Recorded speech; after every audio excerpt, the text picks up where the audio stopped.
What's up, everyone? My name's Devin.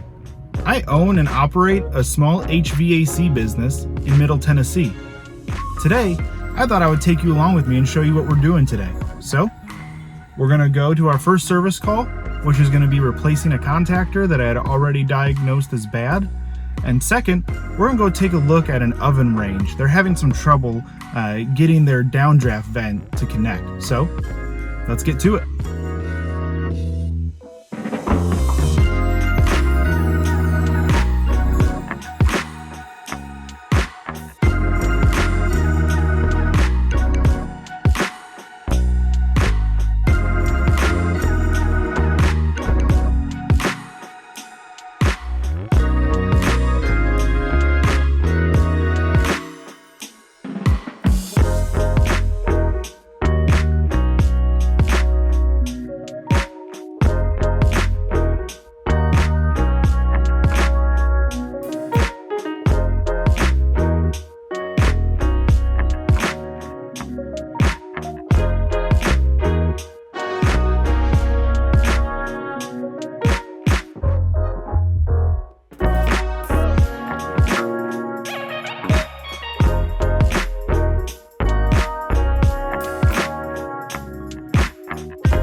Alright, so here we are at our first call.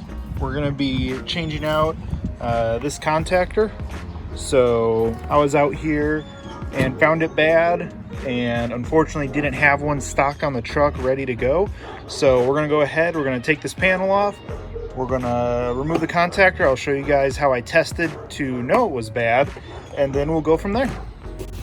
And first things first, always make sure power's off and verify it.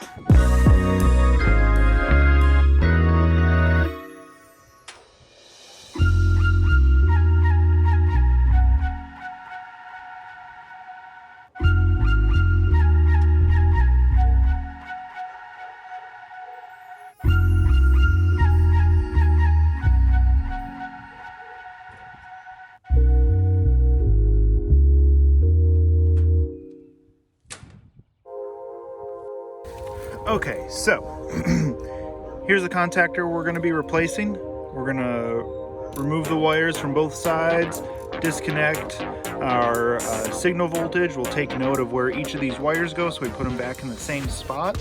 And then I'm going to go ahead and I'll show you exactly how I tested this and how we know it's bad and kind of what the situation was. Let's get it pulled out.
here we are.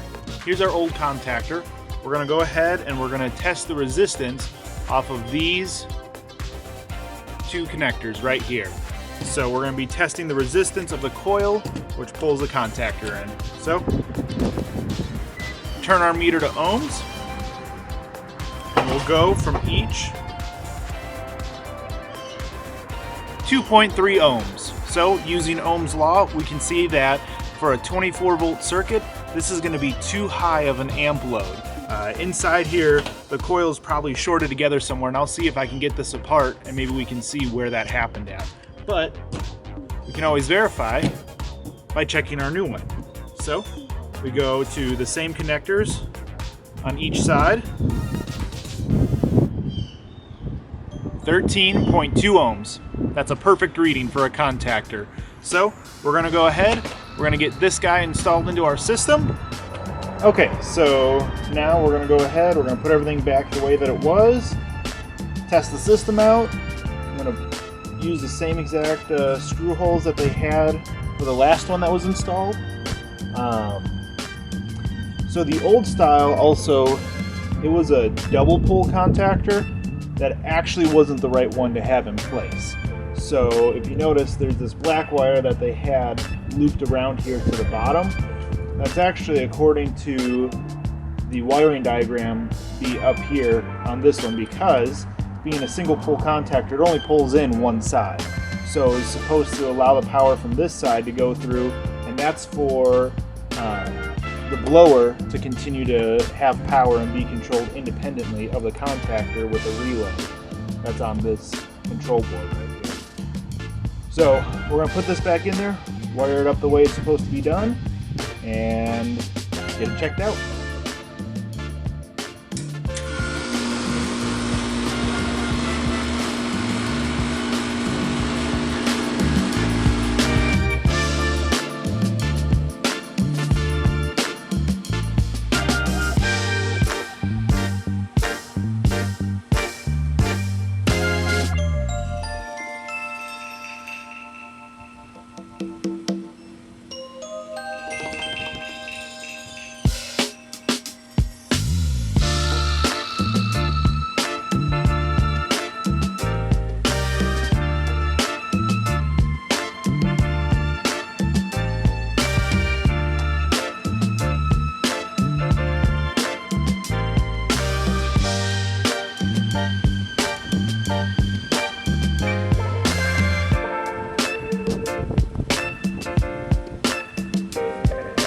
Okay, so right now I'm hooked up to my probes wirelessly. This is using the Measure Quick app. So we can see here right off the bat our pressures look a little bit on the low side. Superheat, almost 60 degrees. Subcool, about 7.8. Our range is 3 to 42, obviously.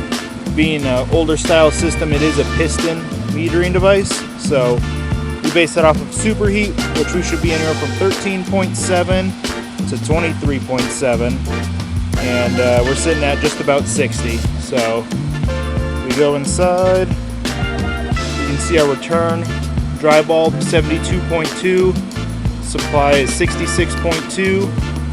That's a 6-degree temp split. I haven't adjusted this for a 2-ton, that's why it's showing 400 CFM of airflow. But if we go over here, profile, mark that at 24,000 BTUs, R22 system, piston. We can see that our enthalpy, it's only at 2.4. That's not going to be enough. About an 8,000 BTU total. So system's definitely low. It's R22. That means we have a leak somewhere. More than likely it's the indoor coil. It's really rusted, pretty bad. The system's quite old as well. So we're going to go over it a little bit more, give them some options on it, and see what they want to do.